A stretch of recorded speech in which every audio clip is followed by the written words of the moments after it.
គ្មានបំណងអីទេបងប្អូនគ្រាន់តែវានៅសល់នៅក្នុងស្តុកអញ្ចឹងណាអញ្ចឹងគ្រាន់តែចង់ផុសឲ្យបងប្អូនអ្នកដែលគាត់ចូលចិត្តអ្នកដែលគាត់ស្រឡាញ់មើលជាមួយនឹង XR ឡើងជាមួយនឹង16អានេះគឺជារូបរាងដែលយើងឡើងហើយបងប្អូនគាត់សួរទៀតបងអាឡើងហើយចុះបងលក់មិនតម្លៃវាអញ្ចឹងសម្រាប់តម្លៃវា100 កៅណា100 កៅបងប្អូនណាបាទអាឡើងហើយបើសិនជាបងប្អូនទិញអត់ឡើងធូរជាងនឹងបងប្អូនណាធូរជាងនឹងតែយើងឡើងហើយចេះបាទវា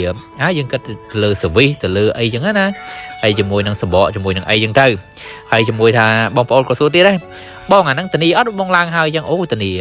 ដូចគ្នាបងប្អូនណាធានាលើការប្រើប្រាស់មួយឆ្នាំដូចគ្នាម៉ាស៊ីនហើយឡើងហើយមានអីស្អាតតើបងប្អូនបាទអានេះមើលខាងក្រួយអីបែកភ្នែកអត់ដឹងទេអញ្ចឹងអ្នកគាត់ចង់បានជាមួយនឹង XR ឡើង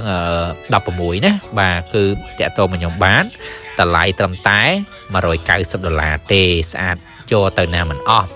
បាទអែមស្រែមមានស្នេហ៍តាក់ទងតាម TikTok ក៏បានតាម page ក៏បានបានដូចគ្នាហើយខ្ញុំមានទាំងបោះដុំទាំងលក់រាយទូរស័ព្ទគ្រប់ប្រភេទណាបងប្អូនណាអាចតាក់ទងមកខ្ញុំបាន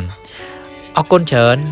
ជួបគ្នានៅវីដេអូថ្មីបងប្អូនអាច comment សួរបានបើសិនជាមានចម្ងល់ឆ្ងល់ពីអីមួយ